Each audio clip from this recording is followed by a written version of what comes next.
The military on Wednesday confirms that Abu Sayyaf beheaded 2 of its Vietnamese hostages.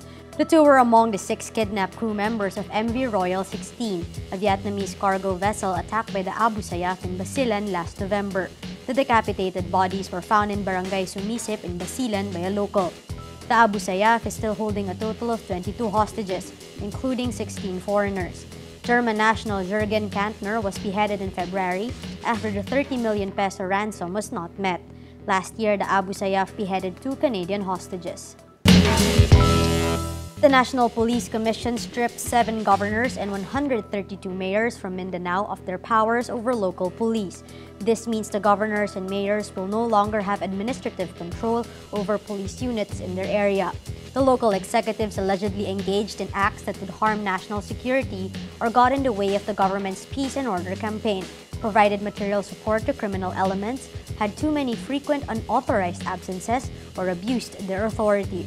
The following local chief executives in the list are Governor Ismael Mangudadatu and 28 mayors in Maguindanao, Governor Mamintal Adyong Jr. and 37 mayors in Lanao del Sur, Governor Imelda Quibranza Dimaporo and 22 mayors in Lanao del Norte, Governor Datu Pax Pakung Mangudadatu and 12 mayors in Sultan Kudarat, Governor Abdusakar Tan II and 13 mayors in Sulu, Governor Hajiman Saliman and 10 mayors in Basilan, Governor Norbert Sahali and 9 mayors in Tawi-Tawi, Mayor Francis Cynthia Guani Sayadi of Cotabato City.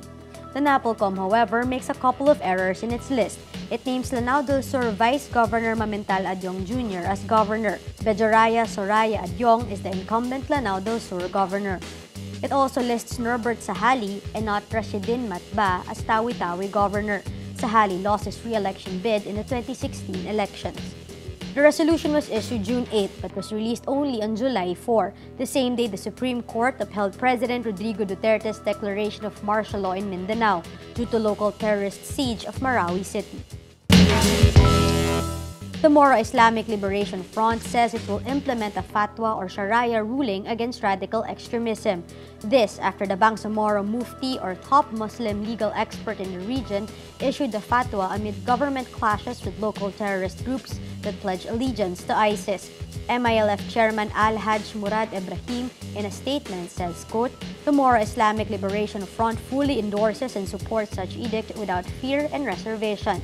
The fatwa does not specifically name groups promoting radical extremism, but the MILF says it is noteworthy that the fatwa comes amid the Marawi crisis.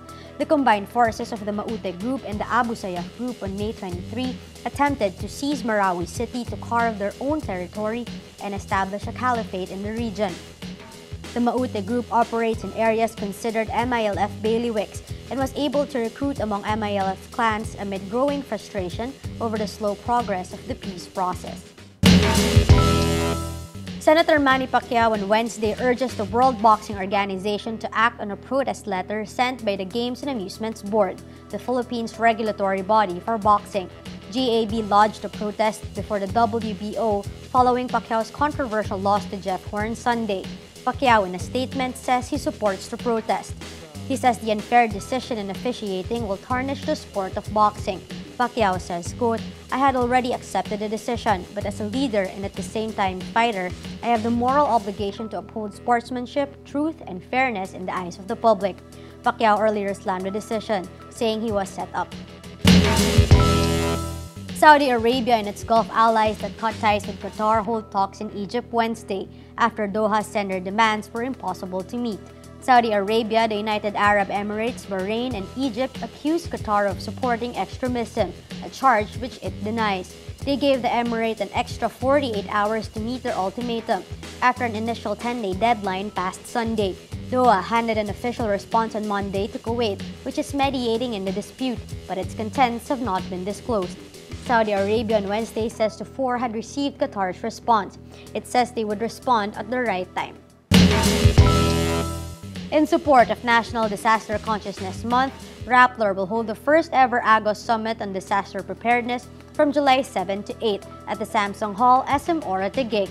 The summit will gather disaster management experts, stakeholders, and volunteers to talk about how we can all be better prepared for climate change and disasters. Tickets are limited, so register today at agos.rappler.com.